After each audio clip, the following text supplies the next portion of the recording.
Children are innocent. Their brains are sponges. Everything that is shown to them is recorded, followed, mimicked. Have you done a self-inventory on your behavior? What can we do as adults to ensure that the future of our children is in good hands? I am Josh, and you are listening to the Fellas and Facts podcast. You are listening to The Facts, the Fellas and Facts podcast with your hosts, Josh and EJ, starts right now. Today's show is all about the kids. Josh and I discuss what struggles parents go through on a daily basis. What can we do better as adults to ensure our children have the brightest future possible, and the struggles to raise kids. That's right. I'm not an expert on child care, but I'm very interested in your comments, Ernest. Headlines are up next, and oh boy, we have a lot of them. So stay tuned. We'll be right back from a message with our favorite sponsors. Style is a big deal for all of us, especially me. I like to look my best from head to toe.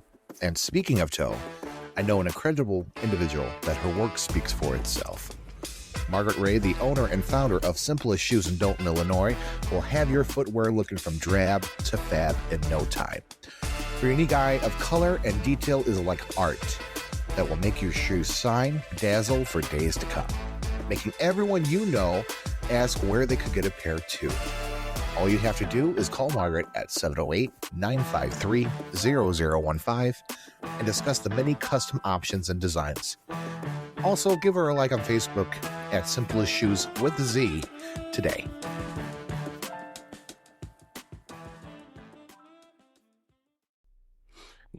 You know what? It's been a week. I'm going to tell you that. The headlines are just growing. My gas tank, I feel like somebody's diluting it with water. I don't understand this. I can fill it up at the beginning of the week, go 3 places, and then at the end, I have to fill up again. And it's $65 this time, not the old $50. Oof. Gotta love it. So what's going on in Iran? President Trump has confirmed that the U.S. still plans for the war in Iran to last 4 to 6 weeks. This was announced on Thursday. Trump made the statement during the cabinet meeting at the White House, telling reporters that the U.S. is already way ahead of schedule on the conflict. He states, "We estimate that it would take approximately 4 to 6 weeks to achieve our mission. We are ahead of schedule. If you look at it, we're done in the terms of destruction of what country? I mean, way ahead," he said. Or way ahead. We are way ahead. Okay. He also possibly said that surrendering the gas tax to keep prices low amid the war with Iran. Please eliminate the gas tax. Do you know that in Illinois we still have a gas tax that Governor J.B. Pritzker has not taken away or said, "Oh, I'm going to do something better in a re-election year and say, let me take this gas tax away"? Yeah, that would make too much sense, Josh. You know, at the end of the day, we need gas and we need to get to work. So if you're JB, he's probably thinking, hey, they're going to keep paying it. Why change it? Yeah. So President Trump says also that the closure of the Strait of Hormuz, whatever the fuck, potato, tomato. Trump made also the statement in response to questions from reporters during a cabinet meeting at the White House. Guess what is going up on the rise? Again, if the everyday millennial cannot catch a break, mortgage rates have spiked this week. And this is what Fannie Mae weighs in on the market. Freddie Mac's latest primary mortgage survey released Thursday showed that the average 30-year fixed mortgage rate rose to 6.38% from last week's reading of 6.22. It's not that bad, 0.38. You're still in 6% as long as it doesn't go to 7%, 8%. I mean, hopefully after this conflict, we'll figure out what's going wrong and we'll continue that. Local news. I hate to say it, but our neighbors were hit hard in south suburban Will County in Crete. My high school hometown, dozens of neighbors gathered on Wednesday in the Crete Township to grieve a family of 3 killed in a triple homicide on Monday. Jacob Lambert, 32, his mother Stacy Ford, 54, and her husband Patrick Ford, 55, were found dead. This was on East Norway Trail in Willowbrook Estates. Officials in Will counties have not released the identity of the Indiana woman in the wake of the triple homicide. So apparently it was a revenge killing of an ex and spouse. And I know that we talked about relationships. This is the stuff that I need. Luckily, sure. I'm a card-carrying Second Amendment kind of a guy that carries a concealed weapon, a concealed carry. Again, why would you do this? To the family, if you have your doubts or you have your suspicions or whatever the case may be, this is not something that you do out of retaliation or spite. So if you are going through a very, very, very bad breakup, do not get revenge and kill the whole entire family. That is just what I'm going to say on that. Especially when you have, your life to live. Why are you going to ruin your life? What was so big on that? Am I wrong? No, you're right, Josh. And I'm going to try to keep it a little light and say, if you want revenge, just sleep with her friends. Okay? I'm gonna keep it a little light, guys. That was a lot for everybody. I'm gonna keep it light. If you want revenge, sleep with her friends. Okay? Just my take on it. Just make sure they're clean. That's all we're gonna ask. Yes. Also, in Crete, this town has been hit twice this week. Crete firefighters were called on around 12:58 to Charlotte Court. Crews were arrived within minutes and found one-story home engulfed in flames. According to the officials, firefighters began to extinguish the blaze from inside, also trying to search the home. However, heavy fire and partial roof collapse forced crews to pull back. They got it under control within 40 minutes. It was safe to re-enter. Crews then found 4 bodies inside, which of them were the Cremoni School Districts confirmed that 3 of the victims were students. One was a high school student. This is very dear to my heart. I'm going to get a little emotional reading this one because this is my alma mater. I went to Cremoni High School. An adult victim were identified as Walter Palmer, 71, was the grandfather taking care of these kids. This investigation for the fire and what caused the fire is still pending. All I got to say is rest in peace.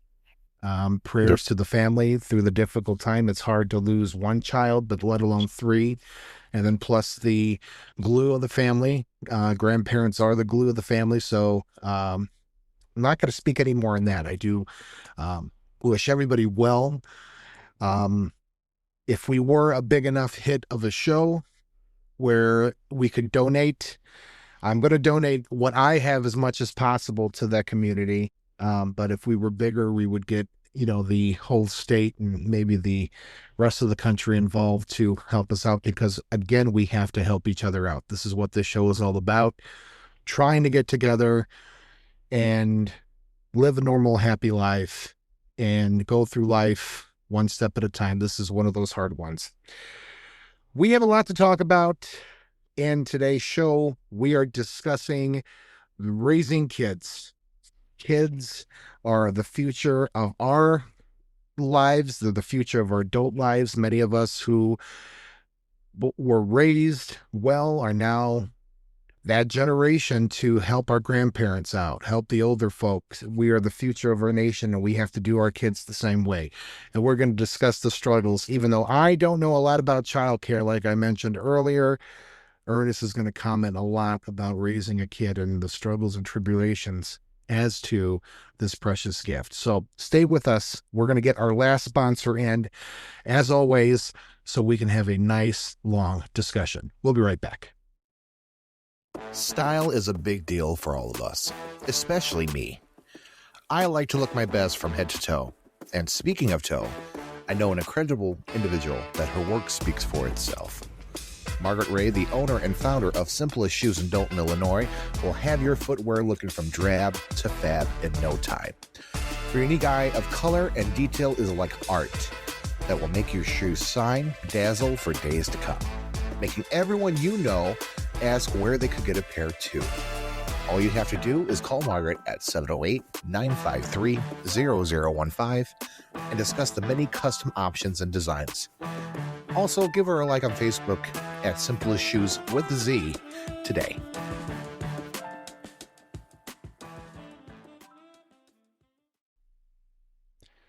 The U.S. has generally trended downward and reaching a record low of fertility rates of approximately 1.6 births per woman in 2024. The provision that 2024 data indicated a slight 1% increase in the total amount of births to roughly 3.62 million. The long-term trend shows falling fertility rates. Have you looked at today's climate? Have you looked at today's, you can't afford a tank of gas. How are you going to afford a kid? Now, my question to you is a child expensive? Josh, 1000% a child is expensive. And I guess that's a double-sided, take on it, because you have to think, are you trying to provide for your kid and that is just your kid and that's it? Or are you trying to keep up with everybody else and what everyone else is doing?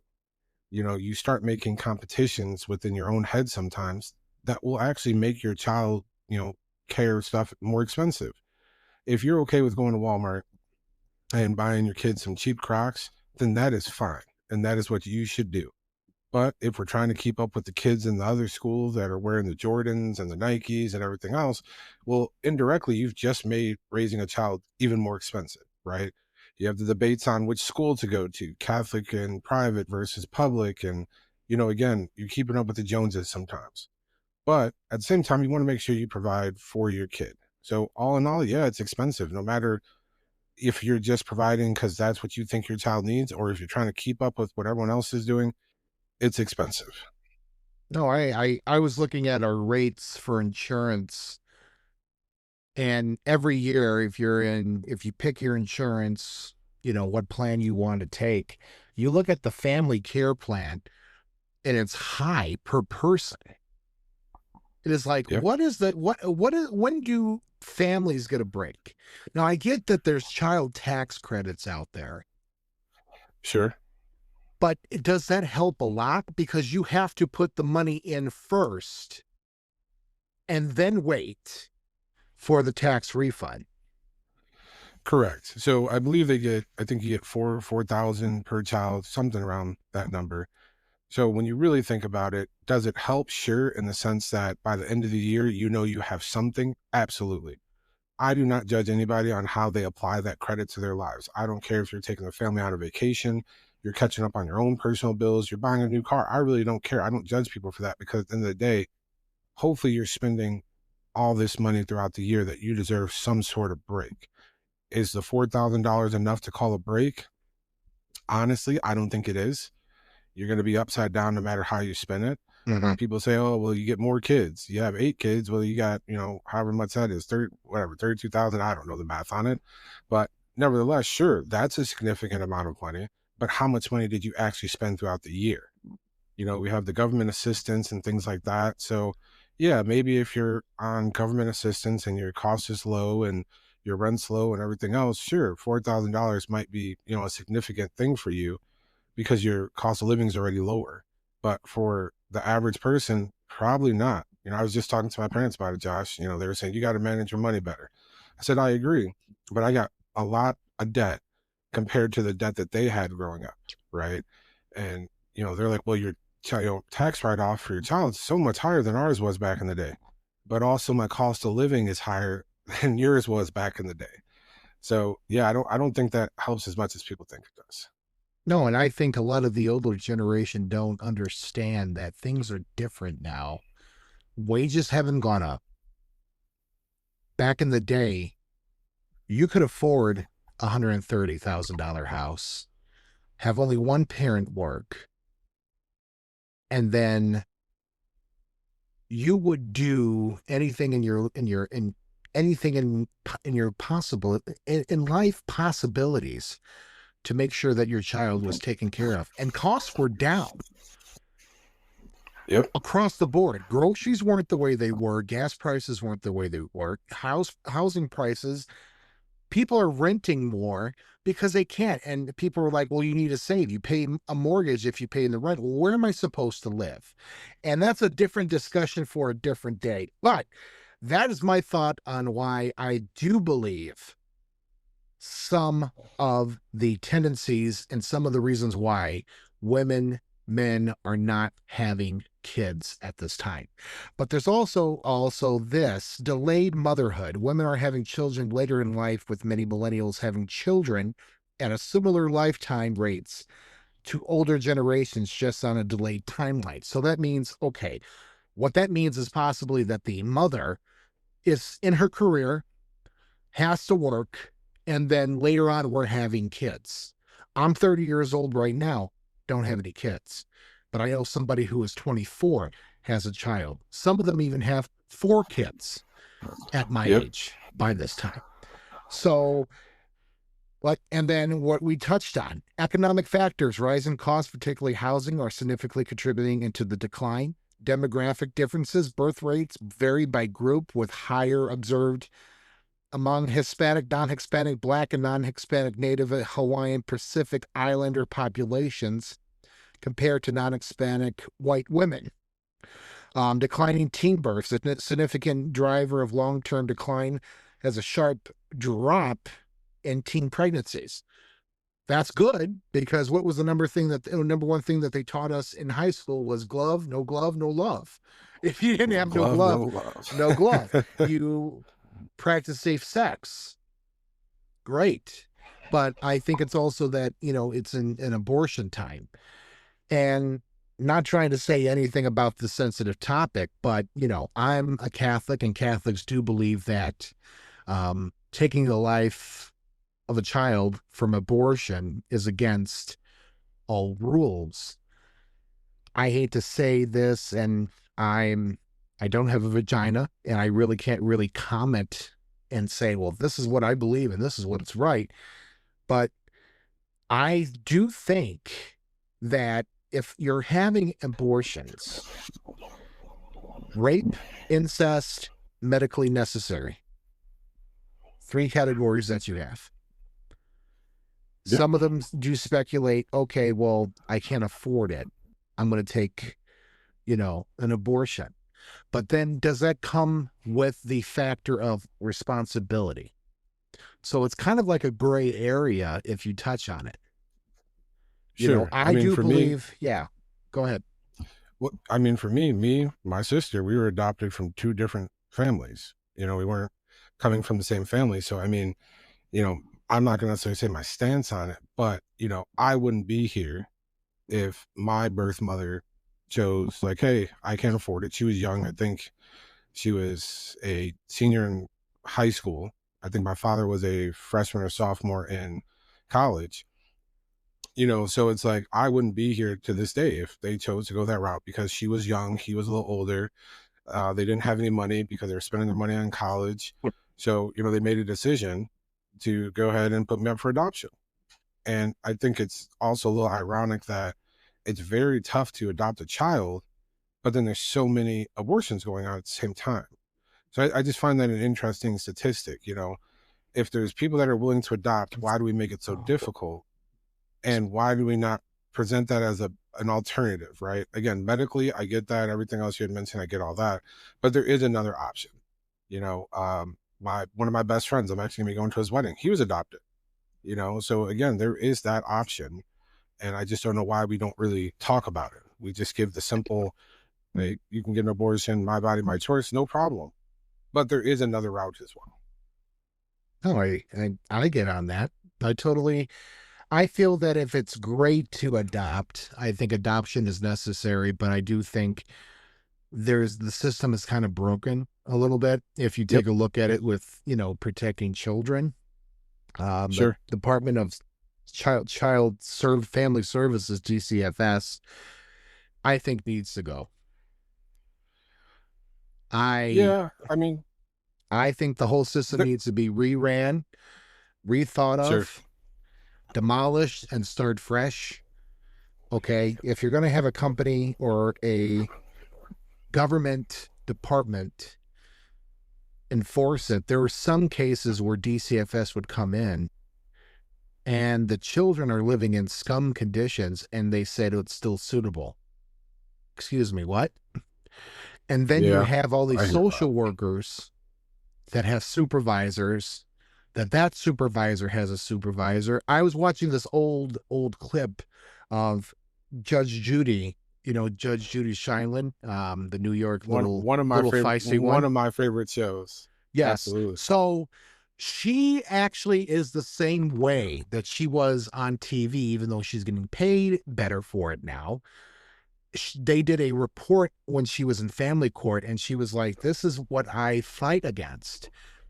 You have a child who is given to a grandmother who's getting paid by the state to take care of this child, and yet she's buying houses in Puerto Rico or buying a Sure. house in Puerto Rico, and nobody's managing this money. It's tax-free.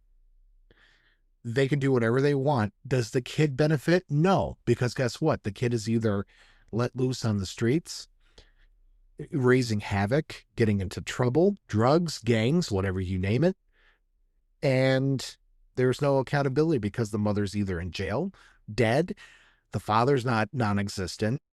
And it's a really sad time. And then the social worker has probably about 10 to 15 million kids that they see in the 10-year time. And I'm probably exaggerating the number because I don't know the exact number. But if you really take a look at it, there is just so much waste and not enough focus. Just like in a corporate company, there's enough people, and you know it and I know it. There is enough heads in the kitchen or enough cooks in the kitchen, but not enough space to work. There's more Indian chiefs than there are Indians. So Agreed. again, it comes with understanding this process and actually putting accountability on those children. But again, we hope that if you are thinking about adopting, go out and adopt. Everybody deserves a chance. Kids deserve the world. Don't spoil them too much. Heard. Don't be their best friend, because a parent is not supposed to be the child's best friend. And if you're doing this basic soft parenting, that's not working no more. That is not working no more. I remember if I acted up, I got that death stare. That death stare, like, you better watch yourself, boy. You better watch it, because guess what? We're going to get it as soon as we get out of this restaurant, as soon as we get out of this store. I've never done anything, but then you see all these kids running around, screaming their heads off because they can't get what they want. It's a shame. Oh, I'm trying to be his best friend. I'm trying to gentle parent. No, tear that ass up. I hit that. No, I hear you. But I think that's one of those things. I think we're going to touch on it here in a couple seconds. Was behavioral and discipline, struggles, and I think that is one. Mm-hmm. You make a good point, right? You're out at the store, your kid's sitting there in the cart trying to grab everything off the shelves. You're yelling at them, stop, knock it off, and then you have 5 people in that same aisle as you. And if you yell at that kid, right, you may end up on social media. People may disagree with your parenting style. Then, to your point, you have the other people that say, hey, you're being too soft on your kid. You need to get a hold of that. Mm-hmm. So I think technology has truly changed how we raise our kids. It's very difficult to want to discipline your kid in public, simply because if someone sees it, you don't know how you're going to be perceived. Now, it's easy to say, probably, I don't really care what other people think. I'm going to raise my kid because I don't want them in the streets. I don't care what social media has to say about it. Yeah, I agree, until those what is it, the DCFS, until all of a sudden they show up at your door, right? Because somebody made a post about what you did and now they're knocking on the door. And to your other point, why are you knocking on my door when I'm doing the right thing versus the other people that aren't doing the right thing? So I do think it's a little tough. I actually co-parent. And for me, my biggest fear is that my daughter does something, I discipline her, based on how I was disciplined, what I think is right and wrong. And being a 4-year-old with an imagination, she goes home and tells her mother something completely fabricated. Maybe Mm. there's a truth to it, but it's just like two truths and a lie, right? This happened, and then exaggerates the last part. Next, I'm getting this text or call from her mother saying, "Hey, did you do this? Did you do that?" Now, if she comes to me correctly about it and just asks her question, it's not a big deal. We talk about it, we figure it out, we co-parent like we've been doing. But if you come as a very aggressive fashion about it, then yeah, we're going to end up getting into an argument about discipline. And you may now, out of spite or pettiness, escalate that to a level it doesn't need to go to. So, again, it's very tough to not necessarily just co-parent, but just to discipline, because there's just eyes everywhere. They go to school, right? You give them a spanking and they go to school and they tell their teacher, "My back hurts." "Well, why does your back hurt?" "My dad hit me last night." "Wait a minute. What do you mean he hit you?" "Well, he was so upset and he just ended up hitting me." Well, to a teacher who's a mandated reporter, they have to report that. I don't know if there's necessarily their job to investigate it, but they at least have to report it. Now, come ask me the question, I'm going to say, "Hey, she was jumping around on the bed. I told her to get down. She told me some words that I didn't approve of, and I spanked her bottom. That's it. That's all that happened."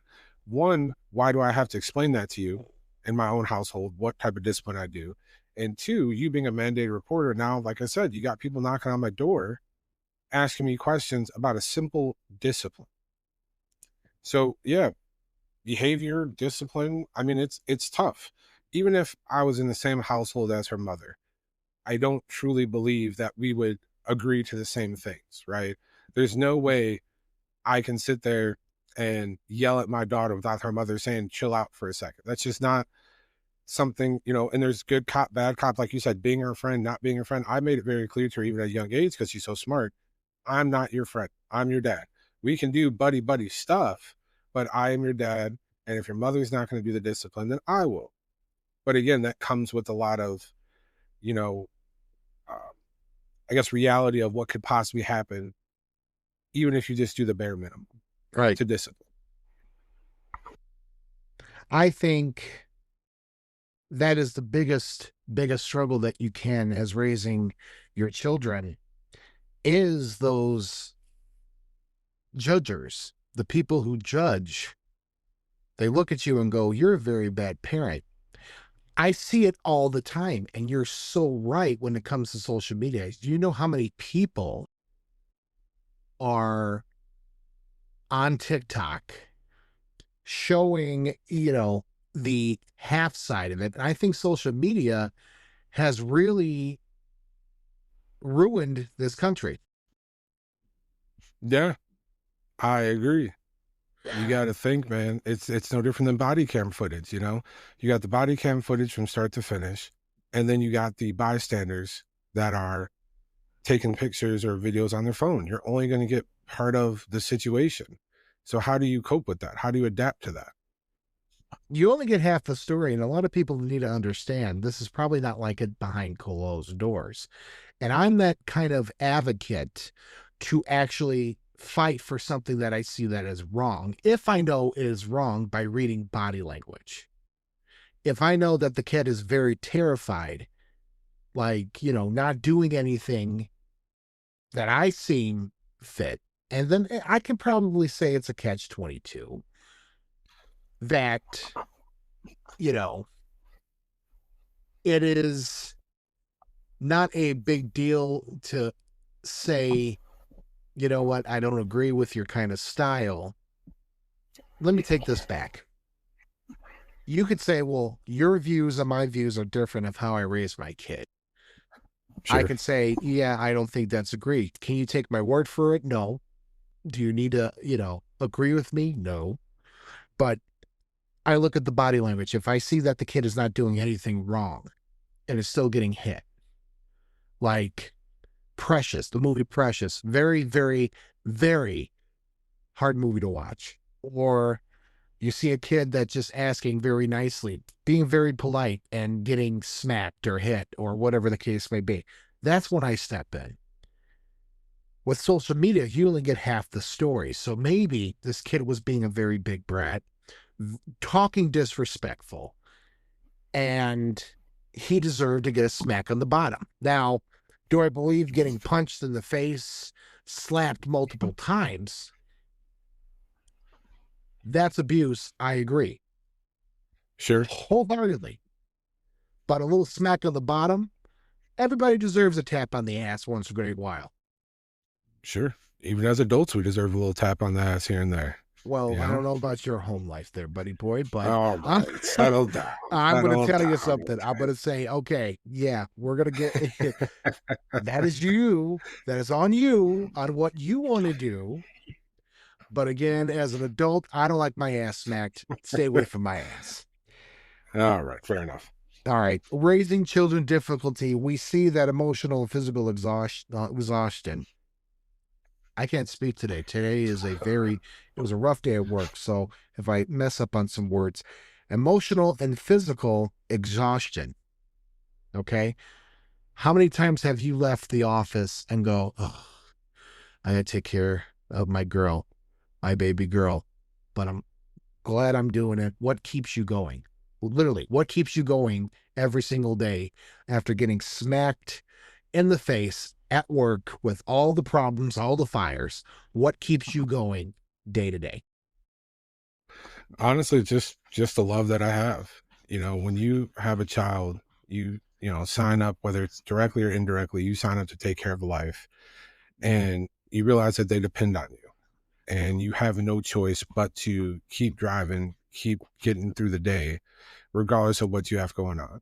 You know, you work a 12-hour shift, you come home, you still got to do dinner, still got to do everything. But the option is, if you don't, you fail. And there's certain things in life that we can try, if you will, right? We say the word try because try means we can accept failure. I'm going to try to go on a diet in 2026. But also at the same time, if I fail it, it's not the end of the world. You know, I mean, unless, God forbid I die or something because I'm overweight, but you can try to go on a diet, right? You can try new foods. And if you don't like it, not a big deal. But when it comes to children, you don't get to try. There is no option of failure. And that's what kind of keeps me motivated, is that I can't fail at this. Yes, there will be struggles. Yes, there will be times where I tell myself I can't do it, and I might have my mental breakdown here and there. But at the end of the day, my daughter depends on me to overcome that and get it done. So it doesn't matter if you're doing 12-hour day, doesn't matter if you work 24 on, one day off, and you want to relax the next day, you still have to get up in the morning. My daughter wakes up at 7 a.m.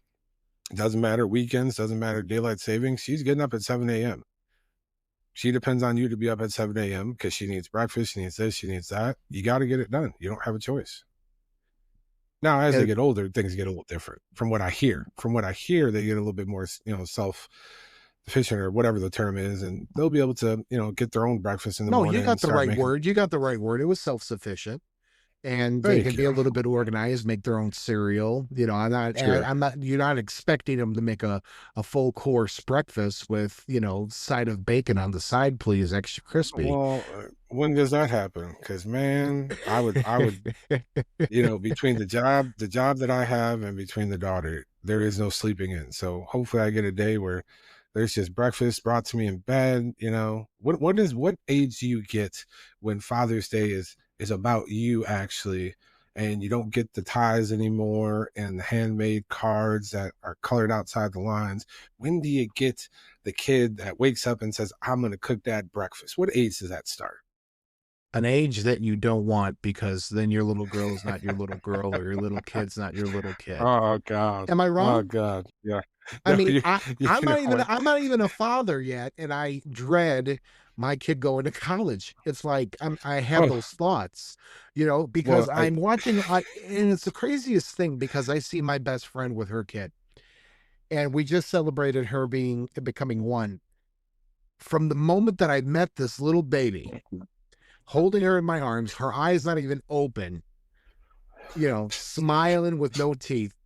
All of a sudden, you're seeing this beautiful child grow up with curly hair, teeth coming in one at a time, and walking and making and just having a character and just becoming a character and becoming her own personality. It's great to watch, but it's like my childhood, my life went pretty fast. Your childhood went pretty fast because we're now Sure. adults. And you're like, God, does that happen with the kids? That is my worst fear, is getting older, having a kid, and watching all the little times and just enjoying it. So I guess they say it's a Kodak moment where you have to record everything. And I think a lot of parents do that, is Oh, they record video, every little moment, absolutely. just so they can get that, they can go back in that memory and say, hey, I have this from when she was this or when he was this. And I Yeah, do think that technology, thank God technology has advanced on that part. But like I said, there is everything good and evil about everything in this world. You know, social media sure. is great because you can share it with your family and friends, all the close moments and memories. But then it's also a curse because, again, other people are using those platforms to weaponize their thinking and giving the rest of the world the chance to see the after effects. What is the biggest struggle that you have with behavior? Is it because I know sometimes, you know, if I had a little puppy, and puppies are like kids. I hate to say that those little puppies are like kids. They sleep all day. You don't know what they want because they're whining, and they're like your kids because they look up to you. They do everything. What is some of the things, because again, like I said, I don't have a kid. I have 3 dogs. What do you see in a behavior that you're like, oh my God, I don't know what I'm doing wrong. Am I failing at this? She's not happy. She's not, is it better now because she's older? She could talk. She could tell you what's wrong versus when she was a baby and not knowing what she wanted. Yeah, I mean, there's a lot of different things that go into it. I mean, for me right now, the toughest part is probably just the back talk. You know, it's a 4-year-old going on 14. You know, and I'm not. I know everyone thinks their kid's all gifted and all that kind of stuff. I promise you, Josh, my kid is just excelling in school and understanding things. That's good. So you know, there's just times where her logic of how things work, you know, it can be very frustrating. You know, I'll give you an example. You know, one day sun had gone down and she made a comment, Dad, I'm supposed to be eating dinner. And I'm sitting there like, well, I mean, you kind of eat dinner whenever I make dinner, but you don't have a concept of time. So you don't know that it's dinner time. And her response was, well, the sun went down. It's probably been a couple of minutes. So that means it's nighttime, which means it's time for dinner. So you need to go make my dinner. So things like that, She you is. know, She's have just been like her very, mama. I there you go. guess. You know, it's just one of those things that, you know, and that's just something light, but for the most part, it is the fact that she is so smart. You know, she grew up during the pandemic. So a lot of the times in the background was just news this, news that. So she does get, you know, a little bit advanced for the conversations that we have. And then there's just a lot of attitude that goes with it. And I'm not going to tell you how I was raised when it came to attitude, but let me just say, I couldn't do to my daughter what was done to me when I would talk back and roll my eyes and walk off and tell me what I need to do. That just wasn't a thing when I was a kid. And now that just seems to be that's just how it is. That's just a tone that has been set. And, you know, sometimes I hang out with other friends and their kids and things like that. And it's the same thing. You go tell a kid to do something and it's just met with pure, I'm not going to do this. And the thing is, you know how you want to discipline them. Mhm. You know, my friends are roughly all the same age. Like, you know what you want to do because that's how you were disciplined. But you're like, nope, I'm in public. I can't do it. But I think that's a general thing that a lot of parents go through, which is just the back talk at young age. And how do you really deal with that? When, like you said, you're at the grocery store, kid sees candy. I want candy, goes to grab it right off the bottom shelf. What do you do? Do you pop them upside the head? Do you yell at them at the store? And will that stuff work? And will they even remember that for the next time they go to the store? I mean, who really knows? So that is honestly the biggest, you know, issue that I'm having is just the pure back talk, the pure I'm not going to do this. You know, she wanted to play just a little bit ago. I say a little bit ago. My daughter goes to bed at like 7:30, 8 o'clock. But she was playing with her toys that she just got out the bath, and there's just water everywhere. And I said, hey, can we put those, back in the bathroom so they can dry off and you can play with them tomorrow morning? No, I'm playing with them now. Whew, boy. Okay, are you? All right. So, you literally have to make a split-second decision right there. It's close time for bed. I'd rather get you to bed. I don't want to start an argument with you right before bed. But at the same time, I don't want to clean up a bunch of water all over the floor. I don't feel like dealing with that. So, those type of things, that back talk, that immediate, I'm not going to do something, it's tough to deal with. And, we both work, we understand, we got bosses, we got managers. As an adult, you go tell your boss you're not going to do something. We'll see you. We'll see you later. Have a good one. Join the unemployment office. So trying to manage that with a kid telling you that when you're in a corporate adult environment all the time, it's hard. It's hard to go be a 24/7 dealing with adults, and then now you're dealing with a child's attitude. Because I can't talk to you the same way I talk to these other adults. So that's tough. It's a tough thing. What do you think is the best way to handle a child that is sassy, has that back talk? Because if she has the terrible fours, there's the terrible twos, the sassy fours, and then she starts getting into preteen years, which is the end. God. Which is the end. How are you going to prepare yourself now? The world. Sorry. Josh, I think truly I just have real adult conversations. I think it is important, at least in my household, that, she understands right and wrong. She understands the logic behind things. And part of it is, yes, like I said, I believe she's very gifted in terms of what she's able to retain and understand.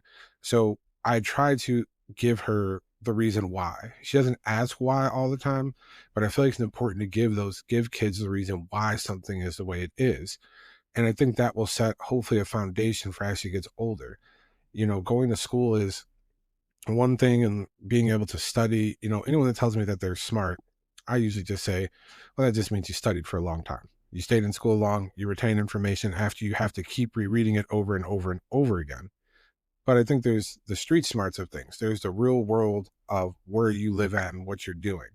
And I think it's important that when you're talking to kids, you give them the real world answer and explain why it is. Do not just tell a kid, you can't have this because I said so. Because all they're going to grow up, to me, in my opinion, is thinking that, well, if dad says I can't do it, then I can't do it. Well, that's not how I want you to live your life when you get older. I want you to challenge things. I want you to understand why someone's telling you you shouldn't do this. And I want you to understand why it's okay for you to also do the opposite of what someone says. You can still be successful running your own path that isn't the same as everyone else's path. That's and I correct. think that does start at a young age. And for a teenager, before I had my daughter, I used to always say, I'm not going to let her around boys. I'm not going to let her date.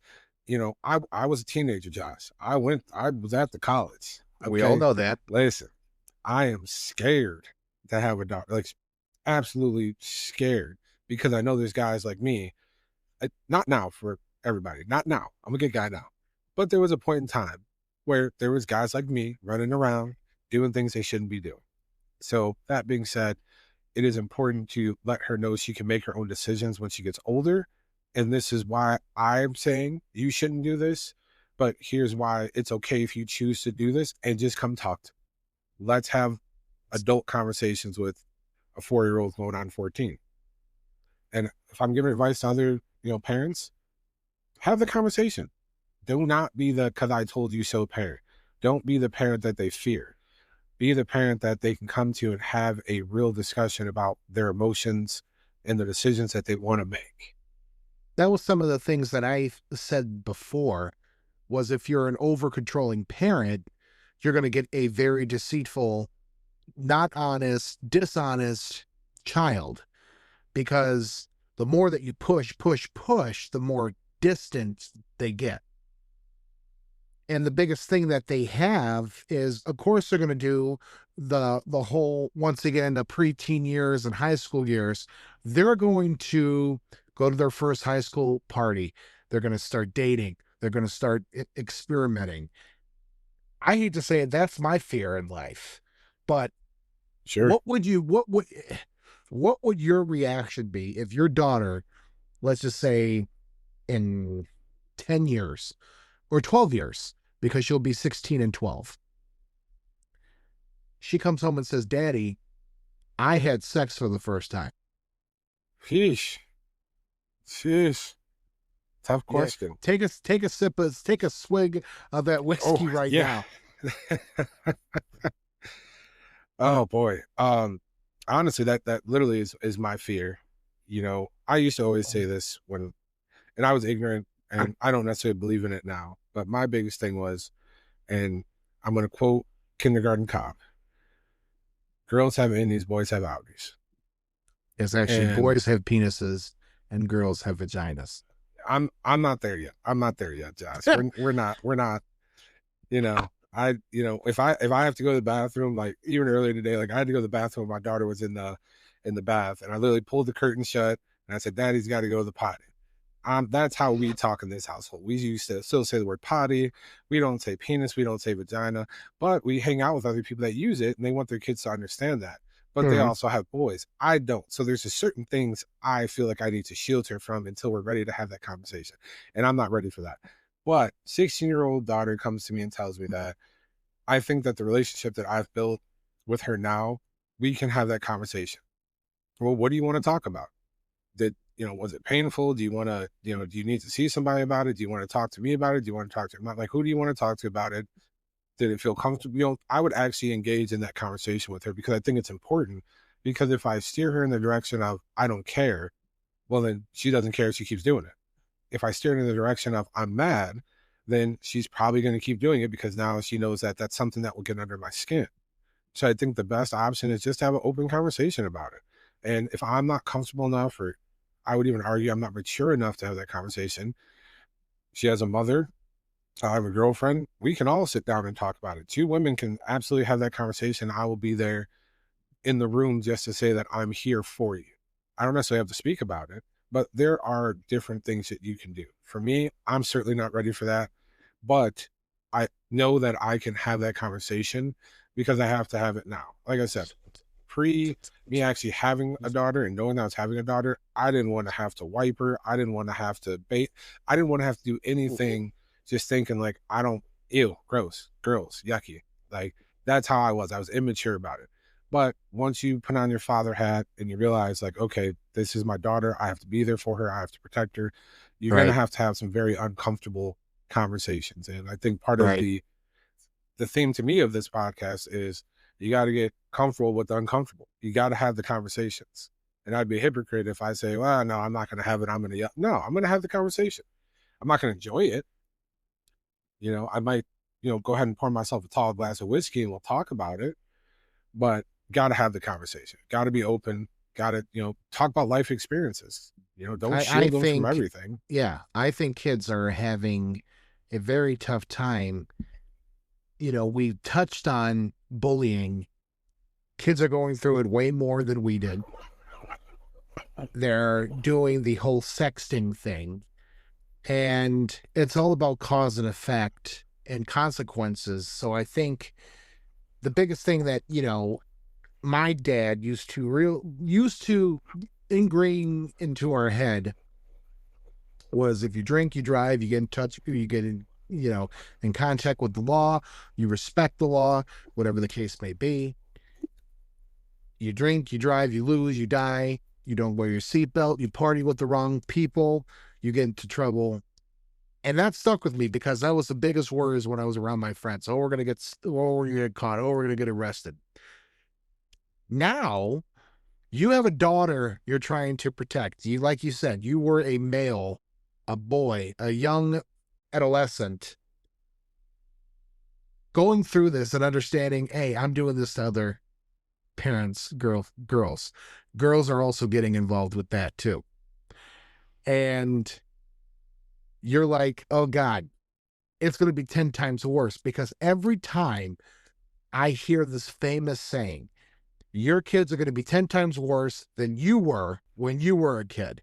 And I believe that wholeheartedly, because they're like, oh yeah, I was a badass back, a little asshole back when I was a kid. And now you're just like me, but worse. I hate to say it, but I'm very scared for my children. Very I scared. am equally as scared. And I think, it was just one of those things where, my parents, I had a great relationship with my mom.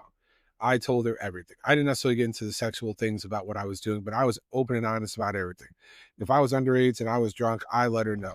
If I did something reckless, for the most part, she knew. And even as an adult now, I tell my mother everything. I don't hide anything. It is what it is. But when I think about some of the females I was talking to, a lot of them were in a rebellious stage. And I am a large black man, and I was at a predominantly white school. So what's the best way to get back at your father?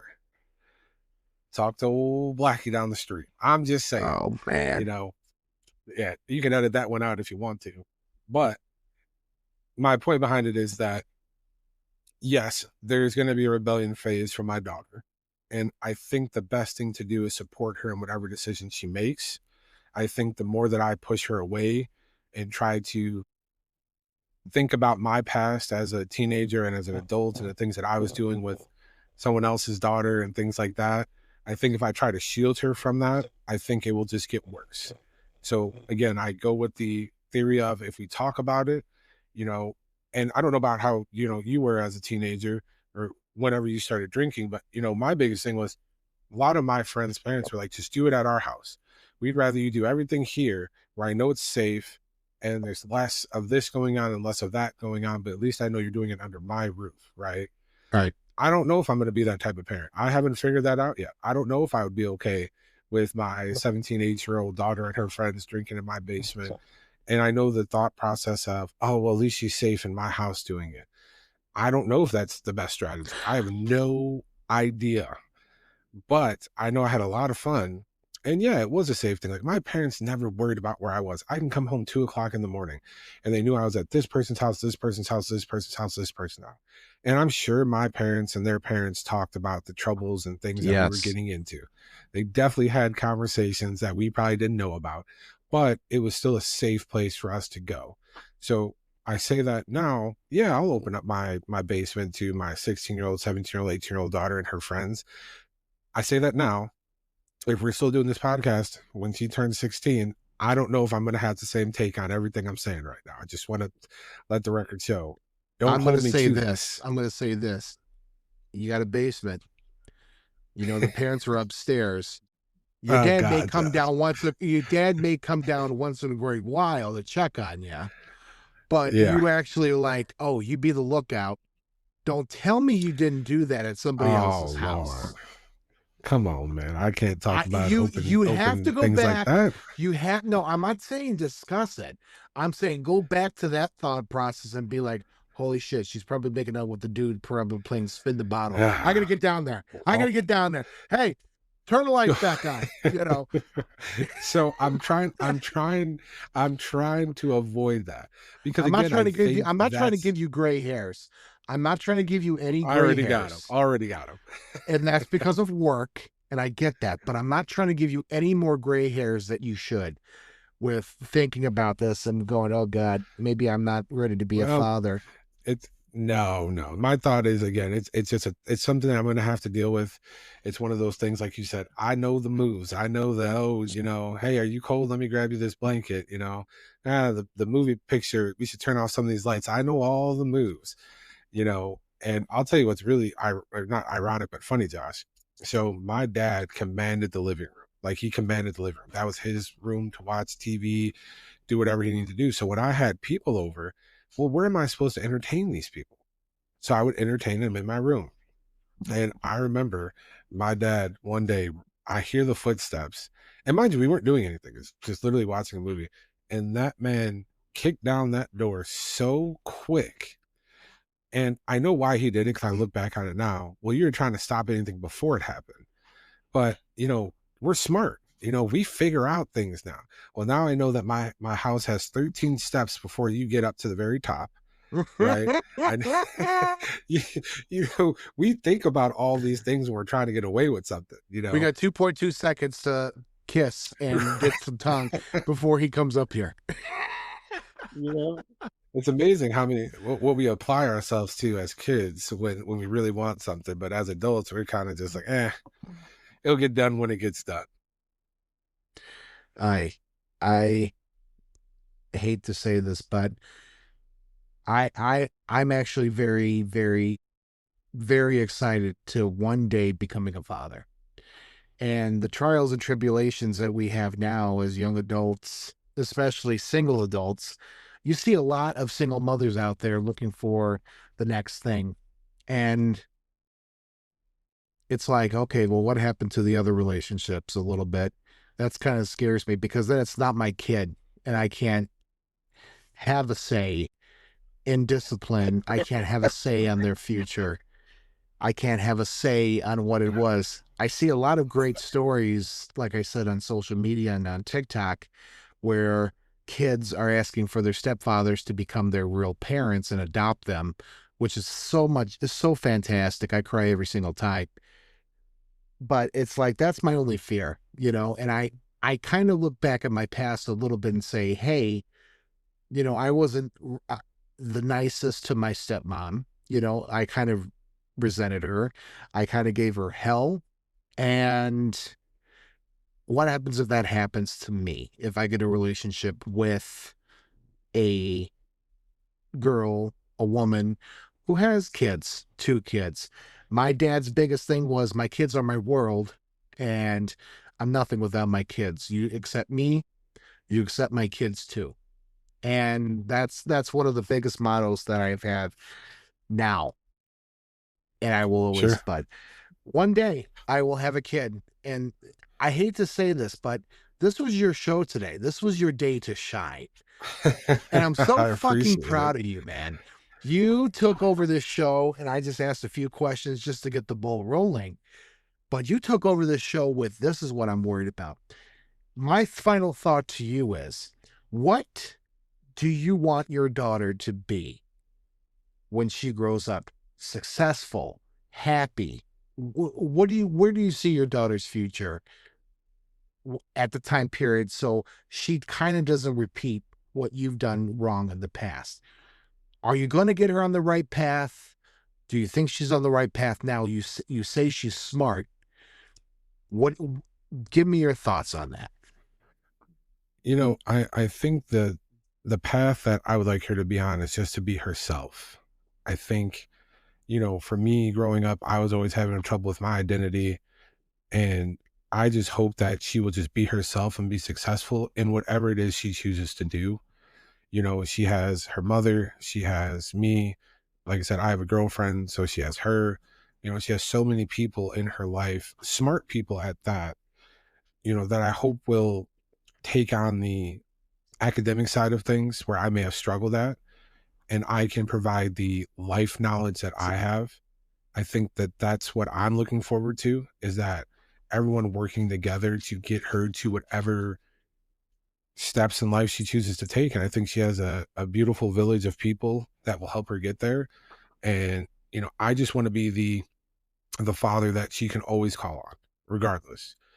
And as long as I do that, I feel like my job is done and everything else will play out the way it is.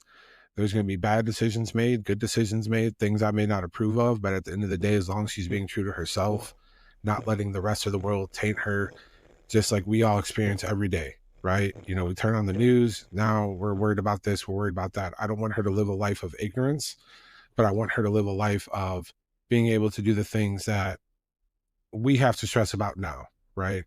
There's certain, think about diseases back when our parents were around, right? Those were things that they really had to worry about. And now, yeah, we're still worried about certain things, but we've gotten to move on because we have different resources. We have different things that can prevent other things, right? I hope for my daughter and really for any child growing up that some of the things that we're experiencing now, they just don't have to deal with. I know wars can happen all the time. I know all that type of stuff, but I'm hoping that there will be a point as she gets older where they don't have to go through this. And that is my genuine hope for my daughter. And like I said, every other kid out there, that you don't have to go through a lot of the same things that we go through. I agree. It's that part of the show. I have my final thought. Number one, if you're thinking about having kids, do it. They're special. I'm that kind of guy who likes to host the holidays, decorate for holidays, seeing those kids look up at the Christmas lights and go, wow, this is great. Or Halloween thinking, oh, this is the coolest house. I do this for my neighborhood kids. I think kids bring us a lot of joy. Kids are smart. Kids are smart. Set them up successfully.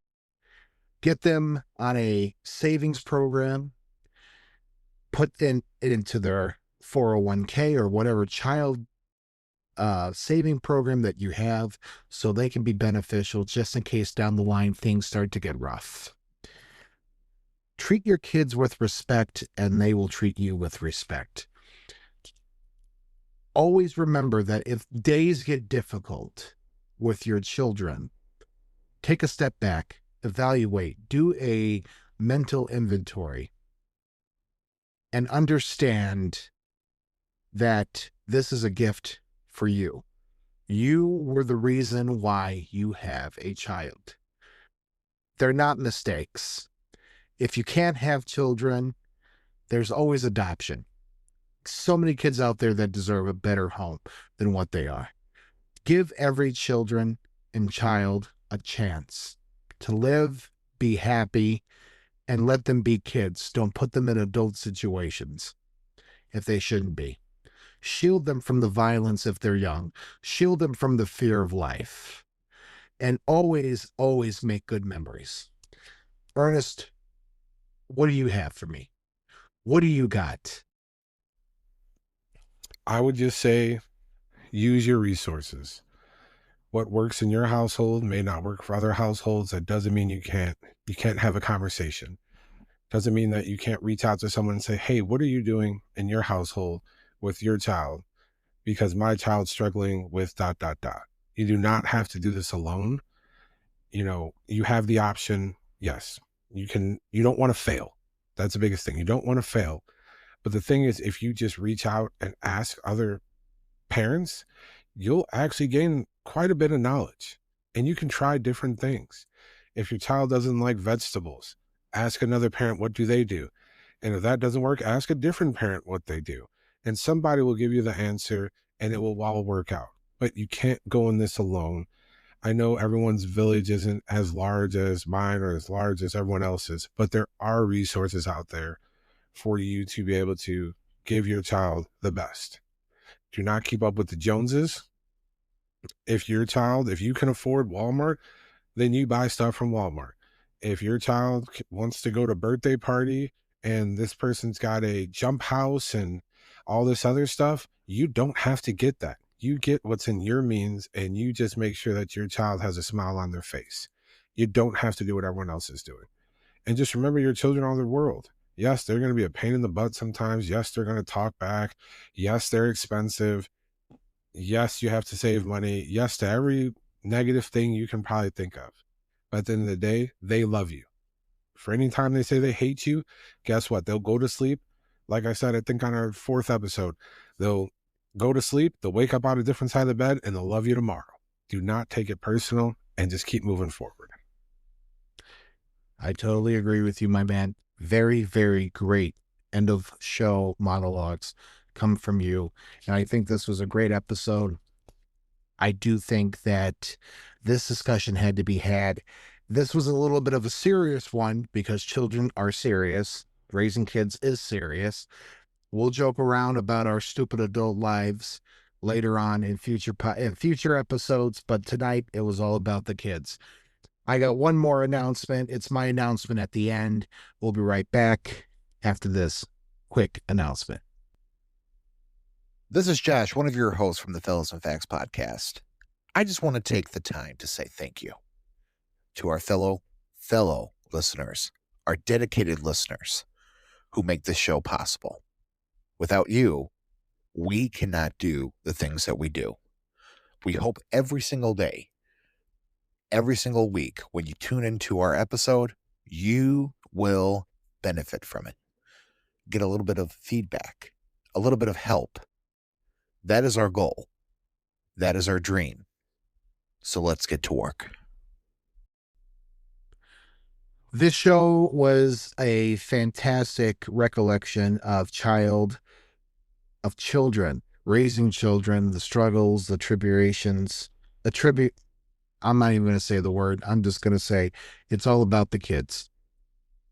I love smiling kids, happy kids. I think they're the best thing. But to our fellow listeners, thank you. Our supporters, continue to follow our journey on Facebook at the Fellas and Facts Podcast. We got our TikTok back. I'm happy to say that we were under a very, very clear violation of impersonation, but after some appeals, we got our TikTok. Listen to us on YouTube, Spotify, and Apple. Just look for the Blue Mic. There's another podcast out there that's called The Fellas. We are the Fellas and Facts with the Blue Mic, turquoise mic. For inquiries, email us at thefellas1295@gmail.com. This is Josh. I am EJ, and we will see you next time with the facts.